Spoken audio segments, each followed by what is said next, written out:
Dubai. Dubai is the largest and most populous city in the United Arab Emirate. The city is known for luxury shopping, impressive architecture, and alluring tax-free investment opportunities. From the outside eye, Dubai seems to be a shining jewel in the desert. Dubai, however, is a beautiful mirage. Just as those who crawl across the sand, desperate for water, end up being bitterly disappointed, so too do workers come to Dubai enticed by images of wealth and social capital, only to be savagely held in check. To understand the complexities of Dubai's quandary, we must first uncover how Dubai came to prominence on the global stage. Dubai was long controlled by the British government and at odds with the nearby kingdom of Abu Dhabi. It wasn't until 1968 that Prime Minister Harold Wilson withdrew troops from the region, and Dubai finally had autonomy. Even then, they were constantly at odds with Abu Dhabi. Shortly after the withdrawal of the British, Sheikh Zayed bin Sultan Al Nahyan, the ruler of Abu Dhabi, and Sheikh Rashid of Dubai agreed to end their feud and work together to form a union with Qatar and Bahrain. Though ultimately, both Bahrain and Qatar backed out of the union, Dubai, along with Abu Dhabi, formed the United Arab Emirates, which included Sharjah, Ajman, Umm Al Quwain, and Fujairah. Dubai struggled to compete financially with Abu Dhabi due to the relative lack of oil and needed a financial niche. Sheikh Rashid poured every available resource into infrastructure development. He opened Dubai to the world and promised to incoming travelers, workers, and global citizens that their lives in the city would be tax-free. In 3 decades, Dubai went from a small desert community to a cutting-edge metropolis denoted by its incredible infrastructure. The project which kicked off the explosive development of Dubai was Port Rashid. Though it would eventually be replaced by the port of Jebel Ali, the world's 9th busiest port and the largest man-made harbor in the world, Port Rashid was critical in the growth of Dubai. The kind of explosive growth and subsequent wealth that Dubai enjoys did not occur by providence or by accident. Dubai was built on the backs of countless unnamed and forgotten laborers. This sheik did not build the city. It was built by destitute foreign laborers, enchanted by promises of good pay, plenty of food, and respectful management. They were lied to. Despite being part of the United Arab Emirates, Dubai appears in many ways to be an autonomous city-state.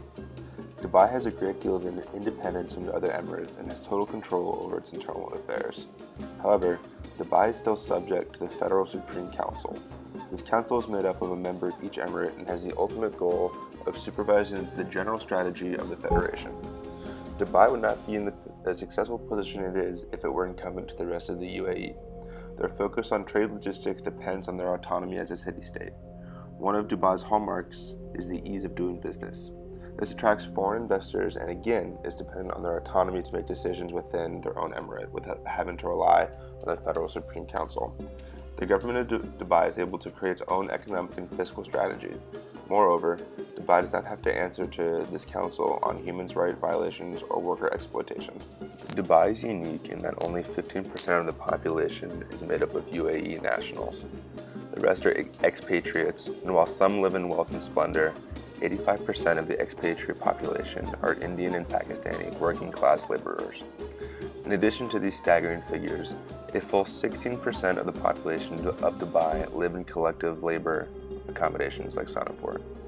This labor force is critical to Dubai's infrastructure development, and construction companies like ACC are able to exploit the labor force in the name of profit.